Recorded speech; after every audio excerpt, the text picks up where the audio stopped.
Hi, ഇതിനു മുമ്പ് ഞാൻ ദന്തൽ അസിസ്റ്റന്റിന്റെ പാർട്ട് 2 വീഡിയോ ചെയ്തിട്ടുണ്ടായിരുന്നു. ക്വസ്റ്റ്യൻ ഈ ഹൗസ് ബിൽഡിങ്ങിന് എത്ര സ്റ്റൈഫൻഡ് കിട്ടുന്നുണ്ടെന്നാണ്. ഈ ഹൗസ് ബിൽഡിങ്ങിന് നേഴ്സിങ്ങിനൊക്കെ വെച്ച് നോക്കുമ്പോൾ സ്റ്റൈഫൻഡ് കുറവാണ്. ഫസ്റ്റ് ഇയറിൽ നമുക്ക് 975 യൂറോ കിട്ടും.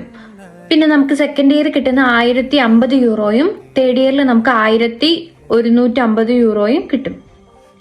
പിന്നെ എല്ലാവരും എന്നോട് ചോദിച്ചത് എൻ്റെ ക്ലാസ്സിൻ്റെ കാര്യമാണ്. എൻ്റെ ക്ലാസ്സിൻ്റെ കാര്യം എന്ന് പറയുമ്പോൾ 40 മണിക്കൂറാണ് നമുക്ക് ക്ലാസ്സും വർക്കും കൂടെ വരുന്നത്. ഉദാഹരണം പറയുകയാണെങ്കിൽ നേഴ്സിങ്ങിനെ പോലെ ഒരു മാസം ക്ലാസ്സോ അല്ലെങ്കിൽ വർക്കോ അല്ല വരുന്നത്. ഇത് 40 മണിക്കൂർ മാത്രമേ ഉള്ളൂ നമുക്ക് വീക്കിലി. ഉദാഹരണം ഞാൻ എൻ്റെ കാര്യം പറയാം. എനിക്ക് തിങ്കളാഴ്ച വർക്ക് മാത്രമേ ഉള്ളൂ, ചൊവ്വാഴ്ച എനിക്ക് ക്ലാസ്സും വർക്കും ഉണ്ട്, ബുധനാഴ്ച എനിക്ക് വർക്ക് മാത്രമേ ഉള്ളൂ, ചൊവ്വാഴ്ച പിന്നെ ക്ലാസ്സും വർക്കും ഉണ്ട്, വെള്ളിയാഴ്ച എനിക്ക് 2 മണി വരെ ഉള്ളൂ. ഇങ്ങനെയാണ് എൻ്റെ ക്ലാസ്സിൻ്റെ കാര്യം വരുന്നത്. പിന്നെ എല്ലാവരും എന്നോട് ചോദിച്ചാൽ എൻ്റെ ഏജ് ലിമിറ്റ് ആണ്, പിന്നെ ഏത് ക്വാളിഫിക്കേഷനാണ് വേണ്ടതാണ്. എൻ്റെ ക്വാളിഫിക്കേഷൻ എന്ന് പറയുന്നത് നാട്ടിൽ നിന്ന് +2 കഴിയുന്ന എല്ലാവർക്കും ഈ ഹൗസ് ബിൽഡിങ്ങിന് ചെയ്യാൻ പറ്റും. പിന്നെ എനിക്ക് വന്ന ക്വസ്റ്റ്യൻ ആണ് ഇത് പഠിക്കാൻ എങ്ങനെയുണ്ട്, ക്ലാസ് എങ്ങനെയുണ്ട്, വർക്ക് എങ്ങനെയുണ്ടെന്നൊക്കെ. അപ്പോൾ ഞാൻ നോക്കിയിട്ട് എനിക്ക് നേഴ്സിങ്ങിനെക്കാളും വളരെ സിമ്പിൾ ആയിട്ടാണ് തോന്നിയത്. അതായത് നേഴ്സിങ്ങിൻ്റെ അത്രയും കടികട്ടിയായിട്ടുള്ള വർക്കുകളൊന്നും നമുക്ക് ഇതിൻ്റെ അകത്ത് വരുന്നില്ല. പിന്നെ എനിക്ക് പാടായിട്ട് തോന്നിയത് ഇൻസ്ട്രുമെൻസിന് പേര് പഠിക്കാൻ. അത് പിന്നെ നമ്മൾ ചെയ്ത് വരുമ്പോൾ പഠിച്ചോളും. പിന്നെ പാടായിട്ടുള്ളത് ഷൂളയിൽ പഠിക്കാനാണ് ഇച്ചിരി പാട്. കാരണം ഇതിൻ്റെ വേടുകളെല്ലാം ഭയങ്കര പാടാണ് പഠിക്കാൻ. പക്ഷെ നമ്മളത് ഗ്രാജുവലി പഠിച്ച് വന്നോളും.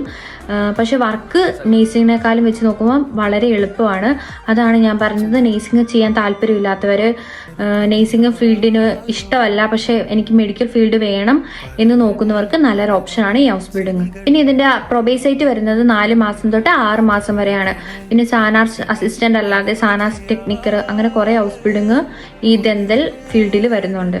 അപ്പം അതും നിങ്ങൾക്ക് വേണമെങ്കിൽ ചൂസ് ചെയ്യാം. പിന്നെ എന്നോട് കുറേ പേര് ചോദിച്ച ക്വസ്റ്റ്യൻ ആണ് ഇതിൻ്റെ ഇൻടേക്ക് എപ്പോഴാണ് വരുന്നതെന്ന്. ഇതിൻ്റെ ഇൻടേക്ക് എന്ന് പറയുന്നത് നിങ്ങളുടെ പ്രാക്ടീസ് ഡിപ്പെൻഡ് ചെയ്തിരിക്കും. ഉദാഹരണം പറയുവാണെങ്കിൽ എൻ്റെ ക്ലാസ്സിൽ 6 മാസമായിട്ട് അല്ലെങ്കിൽ 3 മാസമായിട്ട് പ്രാക്ടിക്കും ചെയ്യുന്നവരുണ്ട്. അതായത് ക്ലാസ് തുടങ്ങുന്നതിന് മുമ്പ് പ്രാക്ടിക്കും ചെയ്യാൻ പറ്റും. ഇതിൻ്റെ ക്ലാസ് തുടങ്ങുന്ന ടൈം എന്ന് പറയുന്നത് സെപ്റ്റംബറോ ഒക്ടോബറോ അല്ലെങ്കിൽ മെയ്യോ ആയിരിക്കും. പിന്നെ ഈ ഹൗസ് ബിൽഡിംഗ് കണ്ടുപിടിക്കാനായിട്ട് നിങ്ങൾ സാനാസ് മെഡിസിൻ ഫാക്സ്റ്റൽ എന്ന എൻ്റെ വെബ്സൈറ്റിൽ കയറി ഹൗസ് ബിൽഡിംഗ് നോക്കിയാൽ മതി. അപ്പോൾ നിങ്ങൾക്ക് ഈ ഹൗസ് ബിൽഡിങ്ങിനെ കുറിച്ചുള്ള ഡീറ്റെയിൽസും ഇതെങ്ങനെ കണ്ടുപിടിക്കാമെന്നുള്ളതെല്ലാം കിട്ടും. അല്ലെങ്കിൽ ഞാൻ ഇതിൻ്റെ ലിങ്ക് അടുത്ത വീഡിയോയിൽ നിങ്ങൾക്ക് ചെയ്തിടാം, ഇതെങ്ങനെ കണ്ടുപിടിക്കാം. പിന്നെ കുറച്ച് ഹൗസ് ബിൽഡിങ്ങിൻ്റെ ലിങ്കുകൾ അതൊക്കെ ഞാൻ അടുത്ത വീഡിയോയിൽ നിങ്ങൾക്ക്